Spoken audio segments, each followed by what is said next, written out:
And we are live. This is Dr. Kennard here with Dr. Tom Foley, library enthusiasm. I'm sorry, library enthusiast. You have enthusiasm for libraries, right? And Yeah. of course, the 420 Atheist Sans here. So Sam, I got to ask you, what brought you to the non-hair position again?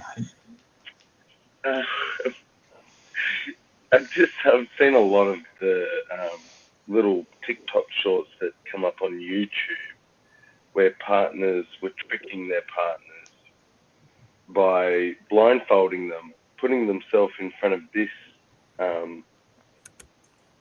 whatever you call this thing, filter, Right. And then taking the blindfold off with the partner looking at the camera and only seeing their partner now bald. And I found that amusing, and so I went and found the filter. I wanted to see what I looked like bald, and I have to say I like it. Well, you do have that supervillain kind of Dr. Evil vibe going on there. There's no doubt about that. I do, don't I? You do. You do. See, compared to this, I mean, look at this. You wouldn't cross the road if this was walking past. Right. You just look like a person there as against to a major supervillain. Tobin Templeman, how are you? You looks like you're peering into the darkness, sir. Is Tobin able to hear us yet? I don't know, man. I think this is going to be another episode of maybe Tobin wrestling with technology. And my heart goes out to him. The girlfriend here is the official tech advisor for the channel, and she gets me out of a lot of trouble. Although I was able to do the googly eyes all on my own. And to tell you the truth, these are the smallest eyes out of the packet. These are, I got three. Of course, these were the least expensive of the googly eyes. But there are three different sizes. I believe there are three different sizes. That's why. Let me go through my. Yes. Now these were the biggest, of course, and you can see how these would have just been unmanageable to put on microphone. I was thinking about doing the Cyclops thing, but that would have just been weird, right? Who wants a Cyclops microphone, though? I don't want not Cyclops microphone. I'm not anti-Cyclops microphone at all, but I thought two eyes would have been the best.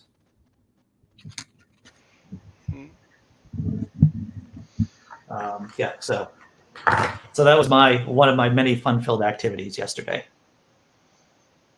I know you're all envious about my crafting skills here, about how I was able to level up my crafting.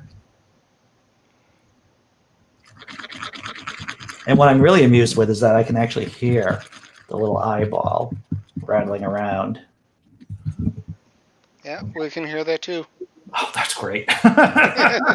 That makes it all worthwhile, to tell you the truth. I amuse myself way too much. Thank you for the suggestion about the eyes, the googly eyes. That's great. Enjoying it way too much. And before long, you'll have arms and legs on it as well. I don't know. What I've thought about doing a soundboard over here too with special sound effects. But I'm thinking that sounds awfully like AM. I mean, like FM talk radio, FM radio stuff of shitty morning shows. And even though I might do a morning show, I don't want it to devolve into hacky stuff, you know. But this is just crazy. That's what this is. I don't consider it hacky. I just consider it kind of just madness right there. We're all mad here. I think so. I think that's a safe thing to say. So you got anything going on this weekend? Anything interesting?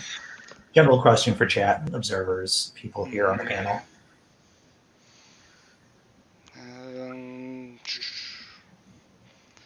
Well, on Sunday, my cousin is having a memorial service for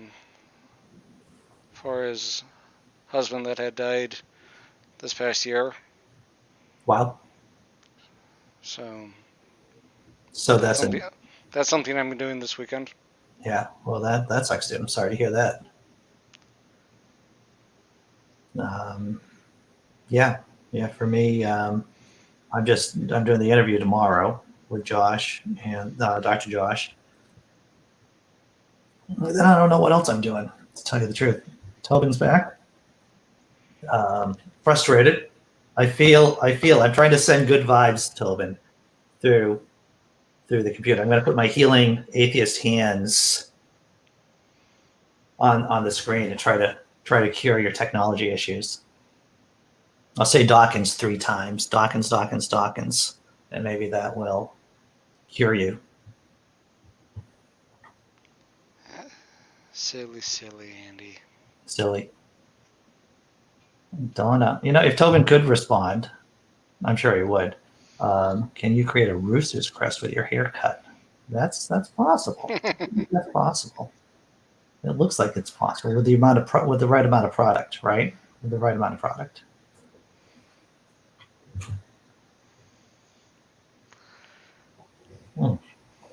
Spilling my coffee, not being responsible. Thing is, I could do a rooster thing. I can't hear anybody. I can't hear y'all, but I can hear me in my headphones. It's so weird. I'm trying to figure this out. Okay, so you can talk but can't hear. We'll just mime. We'll do the 2 thumbs up for congratulations for being able to talk.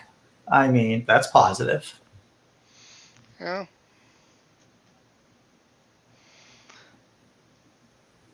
I suppose you with your video feed, you could do sign language and communicate with Tobin, but... I need to get a whiteboard too, right? I need to do a whiteboard. I think, who was the host of Meet the Press? It was Tim Russert. I think he had a whiteboard every single time the election came around. And I was thinking about using that as a prop too, but I don't know. I just haven't gotten around to it. But once again, I really do like microphone with the eyes. I get fixated on this thing. I won't bring, when I do serious interviews, I'll say this. I'm not going to bring out microphone. Like we have Bertha Vasquez, who's a teacher in Florida on Monday night. I'm not bringing out microphone. I'm not going to bring out the glory of the microphone for that interview or with Dr. Josh tomorrow. I think that would be just pushing it. Dr. Josh might appreciate the microphone. Yeah, he might. I think it would just, the thing is, right, I don't want to. Oh, D. Parks said, I sent you an epic screenshot. Well, I can't wait to take a look at it, D. Parks. I think I've been ousted as this. Listen, girlfriend, you've always been the only chick in the hen house here in Kennard Industries, right? The only, yeah. Happily monogamous, that's what I am. What was I saying? Oh, see, the reason why I wouldn't want to have microphone here, because when I try to do these serious interviews, right, I don't want to devolve into shtick. That's the thing, right? And you might find this surprising, but it's easy for me just to get derailed and just start, maybe talking, doing some kind of weird routine with a microphone and just leave the guest up far behind. And I don't want to do that. And sometimes guests might feel like they need to meet me shtick for shtick, and that can also derail the conversation, right?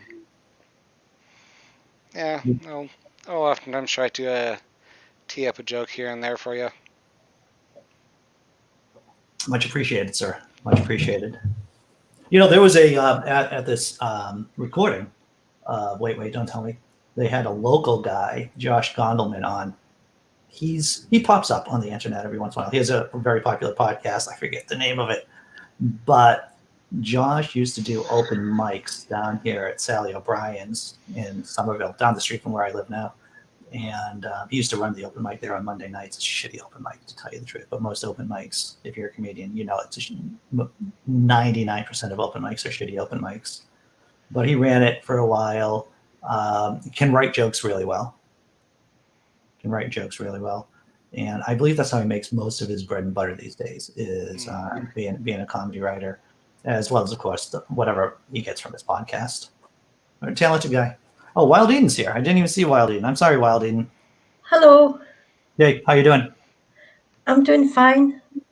Good. I'm trying to start my own cult. Oh, tell me about your cult. It's the Chattering Order of St. Beryl. Oh, really?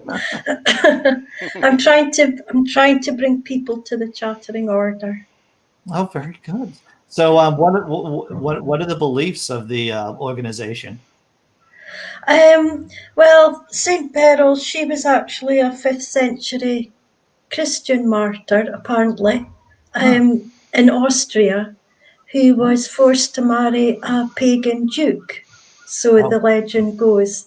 And the way she coped with this was just to chatter to him so much that he got headaches. But I don't know what her end fate was. Oh, wow. Anyway, I just chatted away. So That's great. I like I like the cult. I like the cult. Support it. Support it 100%. Yeah, that's funny. Good stuff. So How are far, membership of 1. Oh, membership of 1. Well, there's that old saying that membership of 1 with a belief like that might make you mentally ill, but you get enough followers behind you, you'll be able to run up to cult status. Yeah, I'm looking for tips. You're looking for tips, right?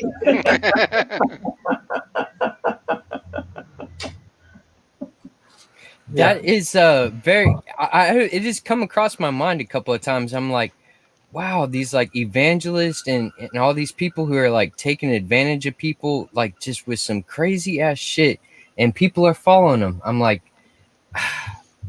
am I smart enough to be able to pull it off? Could I run a cult? Could I? But my You have to morality, join my mine sense of like, I couldn't do it to people. Yeah. No, you have to join mine, Tobin. oh, Wildeden, you're doing the hard sell. I like it. You're doing the hard sell. Yeah, people think that being a cult leader is all glamorous fame and everything, but for every successful cult leader there's dozens of failed cult leaders. This is true. This is true. You got to work hard to get that pyramid scheme going. Mm-hmm. Right. Okay. So George King said, I used to be an evangelical minister. Well, it seems like that's in the past tense, Mr. King. So congratulations on no longer being an evangelical minister. And imaginary guy goes, you have to be a narcissist, basically, or a narcissi to start a cult. Yeah. I'm a narcissist, but I'm just starting a cult. It's just not my thing, I guess. I know it's weird. Some people come at me like, "Oh, you're an atheist and you're narcissistic," and I'm like, "What's exactly wrong with that?" Yeah. Well, it's I once again, I'm always intrigued with people saying crazy things like that. I'm always like, so what do you mean by that? Tell me more, because I feel like that's bullshit. That's how I feel, just off from the jump. I'm going to be honest, but I am intrigued with hearing your convoluted reasoning behind that assertion. You're an yeah, like whenever it comes to music and stuff, and me playing music, it's very narcissistic. I'm doing it because I like to do it. I like to hear the sound of myself. I mean, everybody else might not like it, and that's okay. I can live with it. It's just something I enjoy. No, I hear you. And all art involves a certain amount of narcissism or self-involvement. You can't get around that. It's all matter. What were you going to say, Dr. Tom? Well, whenever I tell jokes, I make jokes that I think are funny to myself. If other people find them funny, oh, that's good, I guess. Yeah. That's more like cream on top of it. If other people enjoy it too, it's like, oh, excellent. But even like the choice to live, like that comes down to like personal reasons. It's because I'm curious about certain things. I want to live to be able to figure out those things. Like it's my own personal like desire to.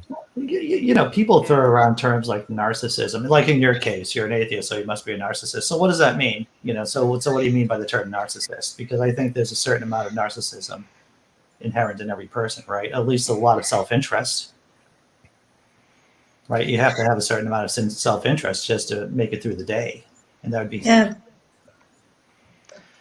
just to survive. Evolution. Yeah. A lot of psychology is evolution, isn't it? Yeah. And we've still got that reptilian brain. Some of us more than others, I would Oftentimes when you hear people call an atheist narcissist, their definition of narcissism is you don't put God at the center of your life. Yes. You put yourself as the center of your life, which is like, okay. Yeah, my life and is my own. what's wrong with that? What is wrong with that? My life is my own. I'm not in need of being subservient to some power that is asserted to me by people. That sounds like a codependent relationship to me. Yeah. I've been in a couple of romantic relationships in the past like that, and it did not fare well for me at all. I haven't heard atheists being called narcissists before. That's a new one to me. I've heard them called all sorts of things, but not a narcissist. Well, you know, it's just these words that a lot of the faithful just come up with. It's like you believe in Satan, you worship Satan, you're a narcissist, you're evil, how can you be moral? It's all this kind of grab bag of terms that they just kind of like can pull out.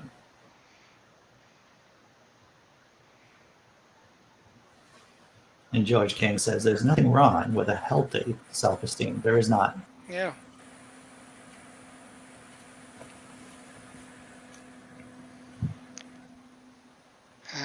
Yeah, that story about Mississippi and like the nurses getting fatigued or they're running out of staff, like that was one of my worries. Is like, if this thing gets bad enough and all the doctors and our nurses, that staff, those people stop being willing to help people and or become sick and cannot do the job anymore themselves, like that's scary to me.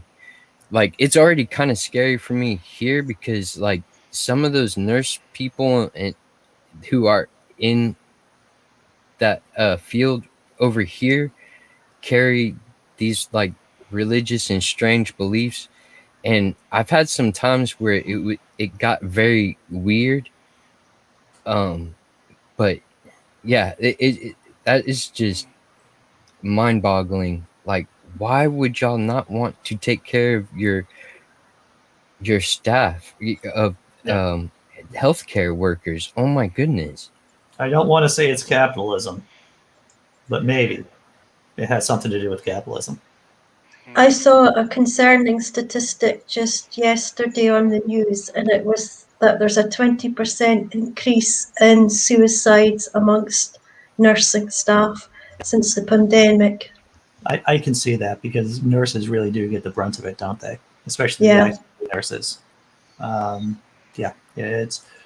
sure we're going to be seeing all kinds of different statistics about PTSD, worker burnout, people leaving the field forever, or switching to less intense positions. Yeah, it's and of course a lot of this can be resolved or at least ameliorated, be made less bad if people just get the fucking vaccine and wear a face mask, right? When they're Yep. Well, the numbers had come down in the UK and Scotland from the Delta variant due to the lockdown. Yeah. So the restrictions have relaxed. And I think everybody was expecting the numbers to go up a bit, maybe rise again. but not quite as quickly as it has done. So the graph's actually a U shape. It's going up quite steeply, which is really worrying. So I'm not sure what's going to happen. I think, and this is one of the things that I was joking around with a friend of mine the other day. We were out for a walk, and I have at this point, and I don't want to be Debbie Downer, but I have just tried to erase from my mind and in my heart any thought about going back to normal at this point. Right. I'm just thinking about, maybe wearing a mask like they do in other countries, even before this, right? Yeah. Wearing masks during flu season. Maybe that's just going to be the new normal. And I'm for the rest of my life, I'm just going to have to figure out when I'm going to have to get the next COVID shot and estimate when I have maximum immunity against the virus, so I can plan to go out in crowded places while still being safe too. But that's what I came up to. I mean, I was joking around with my friends saying that right now my my standards have gone down so low that I'll be happy with a lot of stuff. I just So it's been something I've been wrestling with personally. It's crazy because if I go and talk to some of these folks who are anti-maskers and stuff like that, and I go talk to them about the truck, and I'm like, you want to do preventative maintenance, you're going to change your filters and stuff, you're going to make sure what the vehicle is taking in as far as air and fluids, those are filtered and whatnot.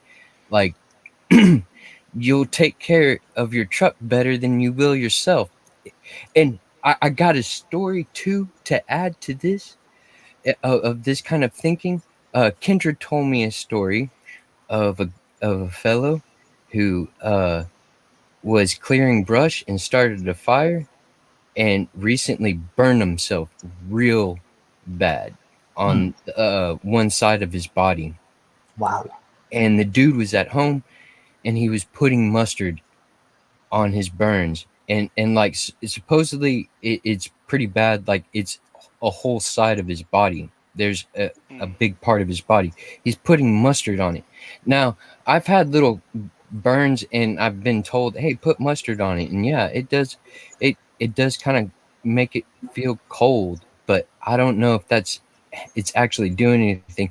But this man's nephew, or not his nephew, his niece, had to be on him and like after him and being like, no, dude, you need to use ointment. And she's still trying to get him to just get to a doctor. Yeah, if you have a second degree, if you have that much of your body burned, and if you have like second degree burns, and if you're there in certain areas of your body, then you should go to the doctor and get it checked out, because you can get infected. Yeah, that's what I was going to say. The danger is infection. Exactly. And he just wants to lay around the house and put mustard on it. I'm like, y'all people will take better care of your truck than you will yourself or your family whenever it comes to health stuff. And it blows me.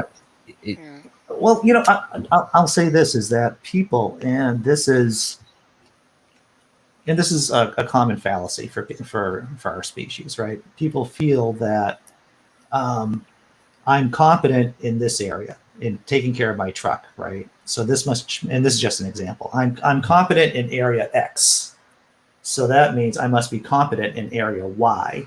So I'm really good about being able to handle my truck, so I should be able to deal with my own health in an intelligent way. And that's not true. That's not true at all. The only reason I'd put mustard on a burn is because my hot dog got too well done. Oh! I see what you did there. So, Dr. Tom. I have a crazy story like that. Okay, give me a second. I just want to read Jenna's comment, is that nurses aren't meant to risk their lives for your ignorance. We're here to support and educate. We get hit hardest with burnout. Yeah, I've been burnt out and can admit passion at times has waned. Sure. I feel you with that, Jenna. What were you going to say, Sammy? So very recently, I'm just going to put it out there. It was my father-in-law. He has he's very anti-government, unfortunately. And tonight I was talking to him, and he said, "Oh, you've had your first jab, haven't you?" And I said, "Yeah." Second one in September, and he said, "You know how marsupials have been found to fluoresce under black light." He said, "You're going to fluoresce now, and your brain is going to marinate." Wait, hang So on. that when the aliens kind of come in a few years' time, they'll come and just suck your brains out. And they'll know which ones to go for because you'll fluoresce. I don't know. Okay, so Tobin, you start asking the questions. I am. I got a little bit confused. Your uncle, how did the lizard? How does the lizard make us fluoresce? So the COVID jab has multiple purposes. It one makes us fluoresce under certain light, so that the aliens will know which ones have had the jab. But it's also marinating us for them. Pickling us. Yeah. Ready for the alien pickle jars. The leaders, the politicians aren't really having the jab. This is just a big, massive culling. They're going to offer us up to the aliens. I would ask him how he knows what he knows. He did. Now, he said, "I jest." Okay. But then followed up with, "But I'm going to hold off getting the vaccine to wait and see what happens." Well, I would still say, I mean, to tell you the truth, just the fact that he's willing to talk about it is interesting. Yeah.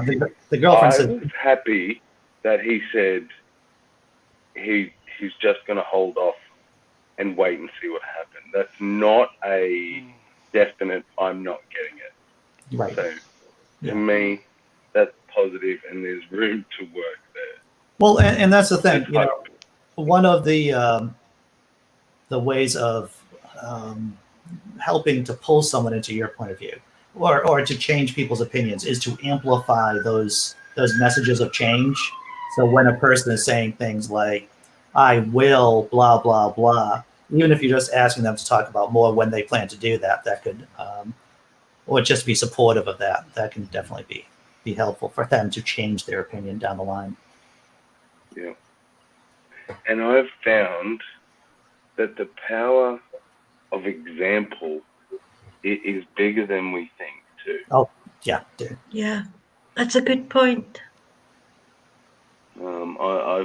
I've found that just my example alone and defending it, not preaching. Yes. I never ever preach, but I defend vehemently. Oh yeah. I have a buddy who's conservative.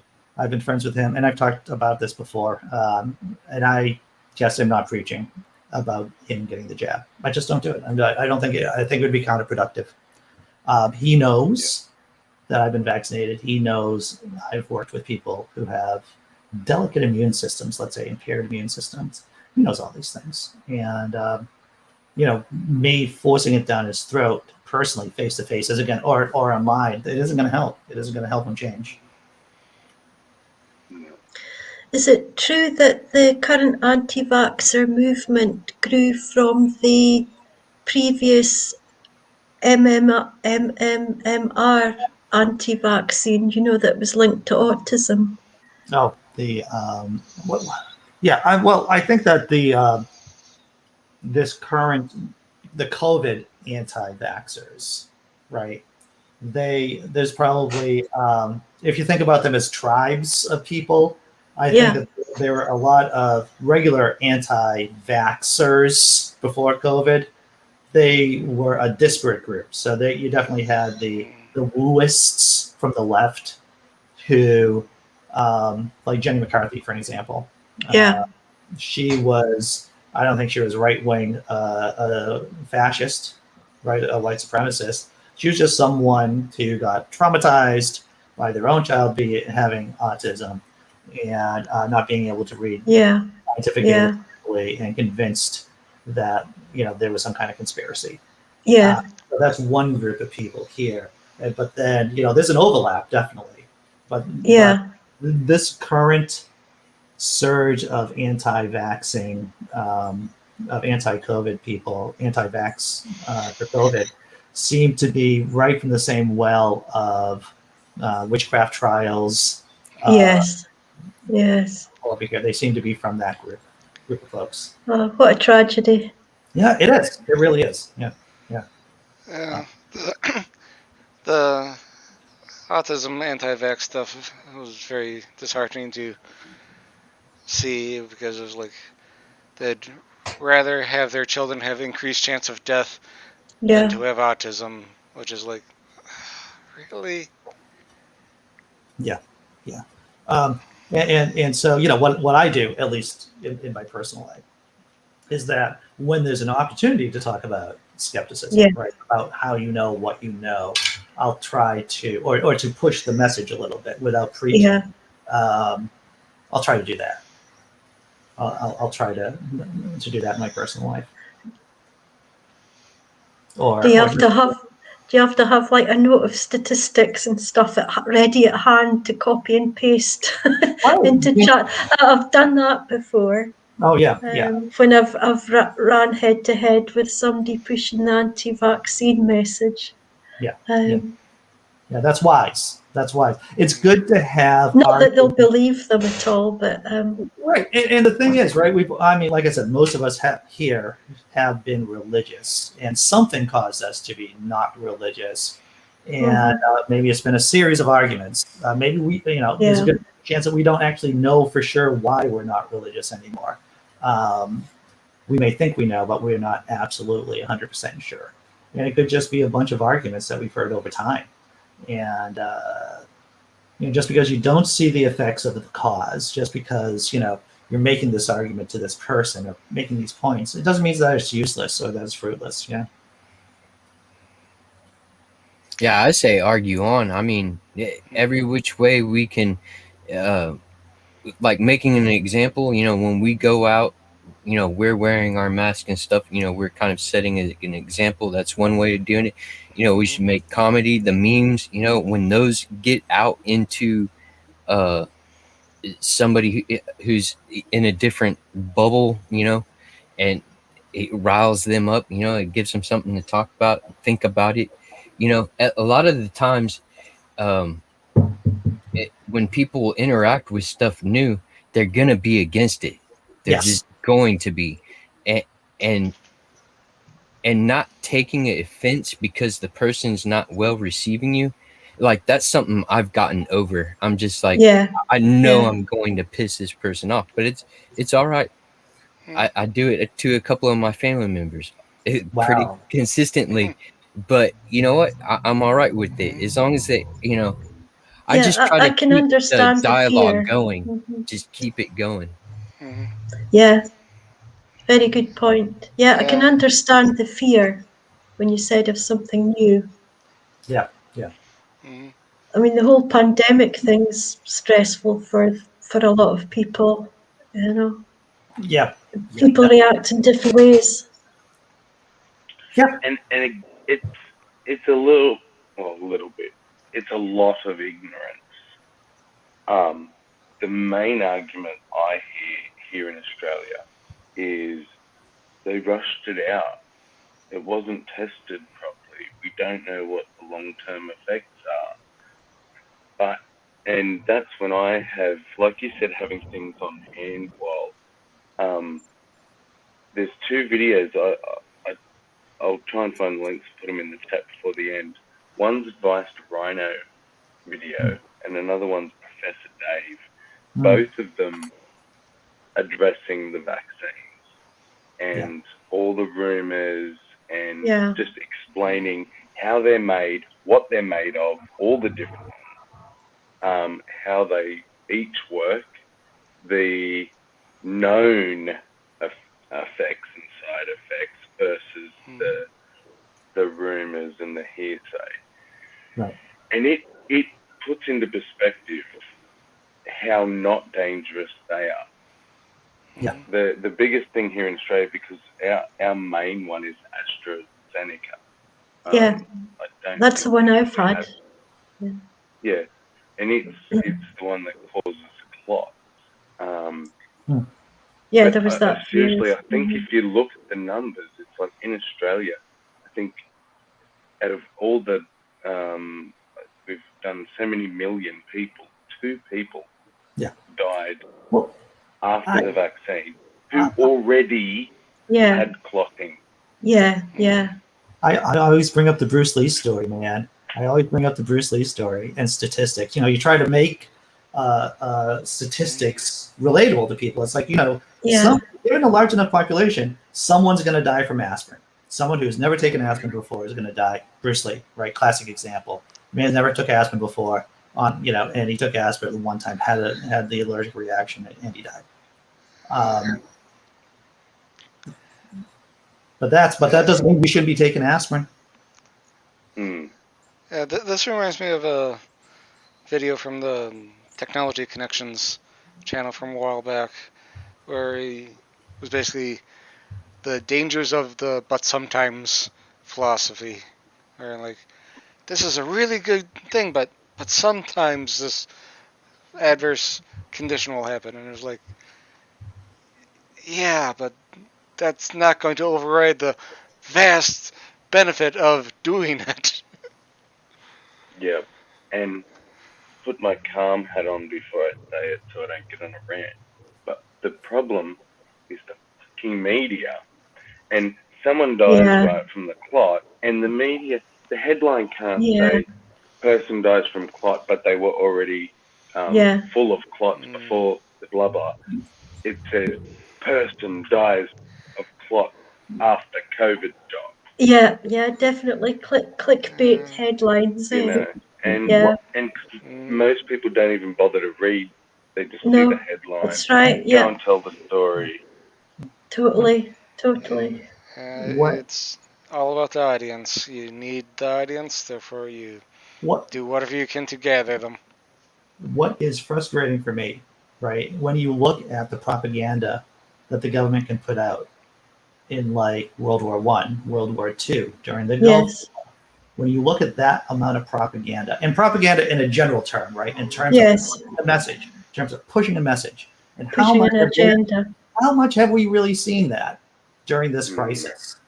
It is nothing like what you would see in World War II, right? You can still Google those old film reels. You can still see the posters, right? Just Google the I mean, a lot of them are horrible because they're racist, but it was a huge effort by the government who recognized an existential crisis, and they just pushed out a propaganda, all this media on different platforms to get people to do the right thing. And I haven't seen that. I just haven't fucking seen that at all. Right. It used to go on the movies and to the TVs, shows and the magazines. Yeah, they put it everywhere. You're absolutely right. Where is the fucking leadership? Where is the fucking leadership on this? Well, the leadership of the opposition is inside the House. Yeah. So it's like... Yeah. Well, do you know what our government decided to do, Andy? Oh, tell me, please. I'm intrigued. In the middle of, we're intrigued. Possibly the worst pandemic in history. Yeah, right. Because numbers have reached Black Plague. We've passed Black Plague, haven't we? Yeah. They've decided that they needed to stop spending money on their disability scheme. They've privatized the part of the scheme where someone is assessed for their funding. Privatized it, right? And nearly, probably 8 out of 10 participants have had their funding halved, if not worse. Sure. I have a participant who basically I'm going to have to pay to house because I won't put them on the street. Good for you, sir. In the middle of a pandemic. Yeah. It was just your story before about, you know, kicking them while they're down. Just made me think of that. Yeah, you know, and if you've worked in the field before, I remember when the state healthcare system here in Massachusetts were kicking people off the dental plan just to save money, and it's like, well, now I have to change. You know, I was able to keep my guys on the dental plan because I knew the system and I knew how to work the system. But a lot of people who are impaired, who are on their own, they went without dental care. You know, and it should be criminal, to tell you the truth. And when you say they privatized the gatekeepers, we all know what that means. They privatized the gatekeepers to keep people from actually accessing what they need to survive. It sucks. And dental care is so... I just got over a problem. Some months ago, I just got my problem fixed. And it took me a long time. I went through 5 different visits before I actually got to my problem. I'm going to throw my idea out there that I think that all healthcare, it should be like a fun house. You go in the front doors and then you just go through room, and they give you a full checkup. I mean, from your toes all the way to your eyes, I mean, to the top of your head, just give you a full look over, you know? It gets really frustrating trying to get yourself taken care of here. Whenever I first was like, oh, I'm going to get my shot. I'm going to get a COVID shot. I don't have a doctor here. I'm not signed up. And I was like, okay, I'm going to talk to the local doctor and see if I can't get set up to get my shot. And they gave me a big price tag for one that I couldn't afford at the time. And then I eventually was like, oh, well, the pharmacy will give me the shot for free, so I'm just going to go to the pharmacy. But who knows if I got a ticking time bomb going, because, you know, I can't really afford to go get myself checked out right now. Or, you know, just to go to the local doctor and be like, hey, let's do a health checkup. I haven't done one of those in a very long time. I tell you, man, if I ever run for elected office, one of the planks on the platform will be everyone keeps their fucking teeth. This will be something that is a hill I will die on. You all get to keep your teeth, and you're not going to go bankrupt because you want to keep your fucking teeth. We just spent over $2,000 on my oldest for one tooth, and they put the crown on it.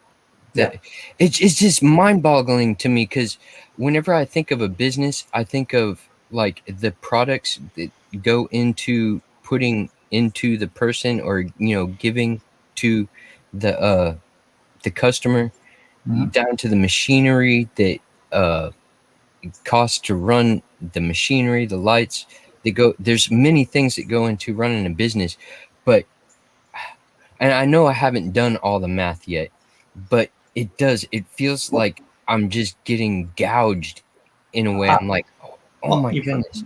You know, and the thing is about tooth care too, is that it's such a shit a roll of the dice too. Like, for an example, I haven't kept great, you know, care of my teeth, but never had a cavity in my mouth. You know, that's just genetics, to tell you the truth. My ex-wife's Scottish, right? British teeth are notorious for not being great, and she did everything right, and she has a mouthful of all types of dental work done, and it had nothing to do about the effort she put in. It had everything to do with just a bad roll of the dice, basically, in terms of genetics. It's unfair. Oh, wow. Mm-hmm. I was kind of hard on my oldest. I was like, damn, dude, you are not brushing your teeth good enough. So he was telling me he's taking care of himself, and I'm like, nah, buddy, your teeth are showing me something different. Yeah. You just might not have the same genetic the proof is in the tasting of the pudding. So you look at, like her father, her mom, they all had, poor teeth. Her dad's from the Highlands, her mom is from Edinburgh, from the surrounding Edinburgh, and they just had, generations of bad teeth. What were you going to say, Sammy? Same thing. My nan had false teeth from her 20s or 30s. My mum has terrible teeth. That's on the British side. I've brushed twice a day since I have memory, and I've had one chewing tooth left on this side and maybe two on this side. So I chew like a mouse. Yeah. And because even here in Australia, dentistry is just ridiculous. Yeah, we just got our 5-year-old. He got 4 fillings. It cost us $1,500. For your 5-year-old? Yeah. Oh, because of his condition, his anxiety, there's no way he was going to let a dentist near his mouth, so we had to put him under. So they have to bring in an anaesthetist. Yeah. So we have to pay for him. He was $500.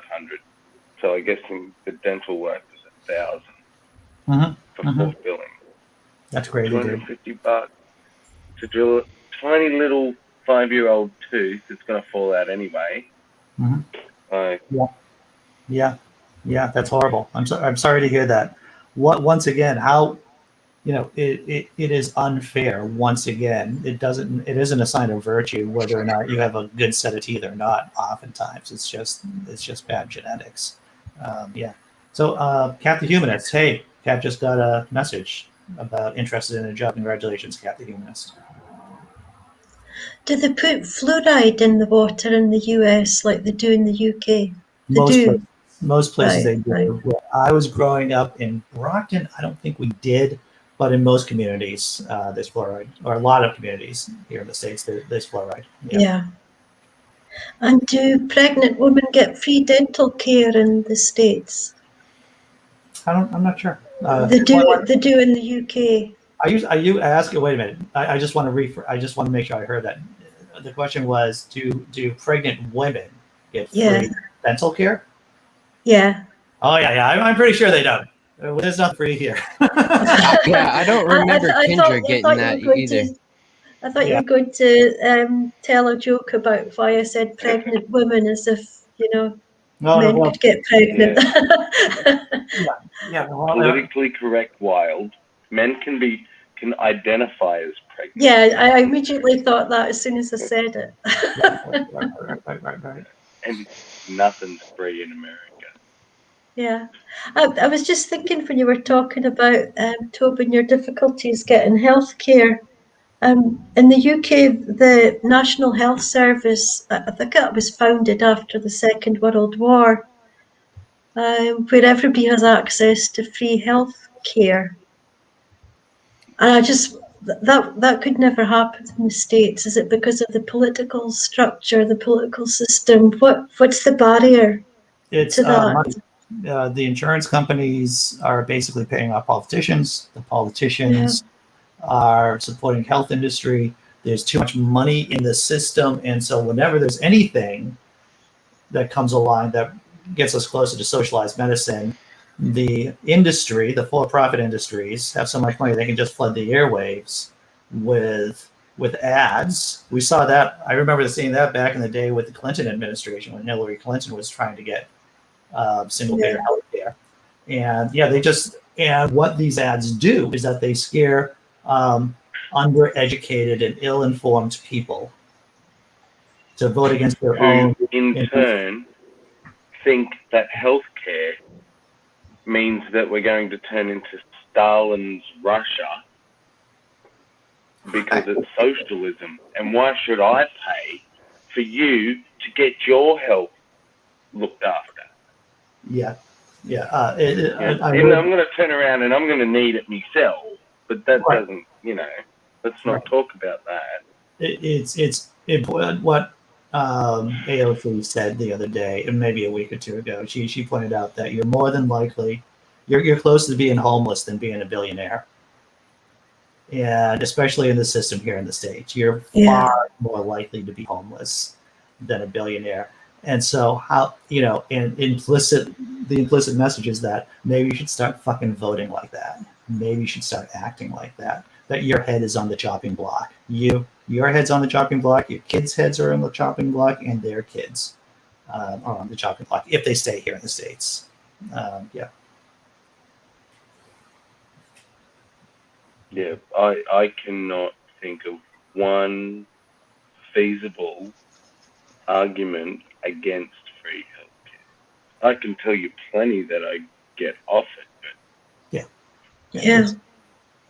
Well, it's just do your taxes here in the States. I was talking about it, I think, with a girlfriend and a friend of mine, is the fact that, here in the States, we have to prepare our own taxes, even though the government knows how much we owe them, right? Okay.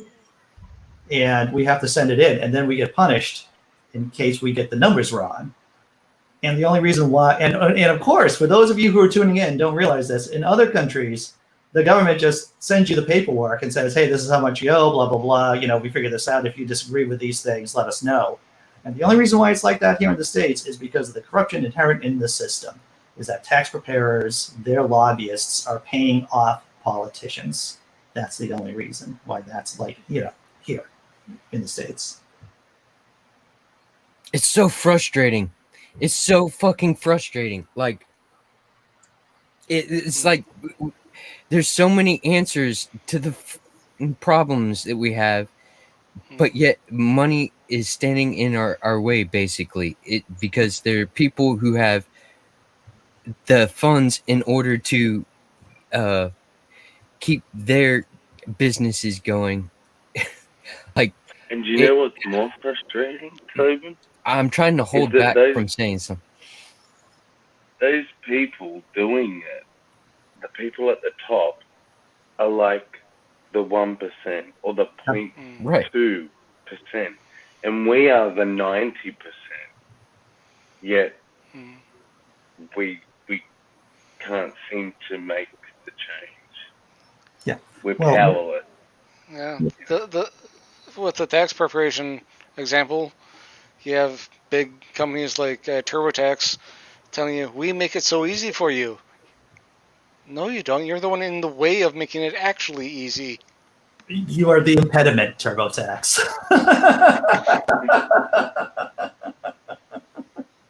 I'm going to have to close the this after show a little bit early today because I have dad duty to do. I have to give my kid a call and do some high-level negotiations and communications and parenting stuff. So I'm going to close it out in the next couple of minutes.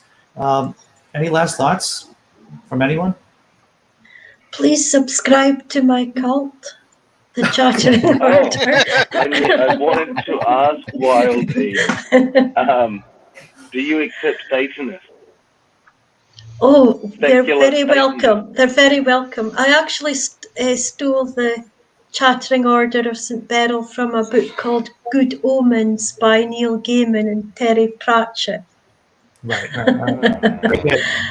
Well, and they were a group of satanic nuns.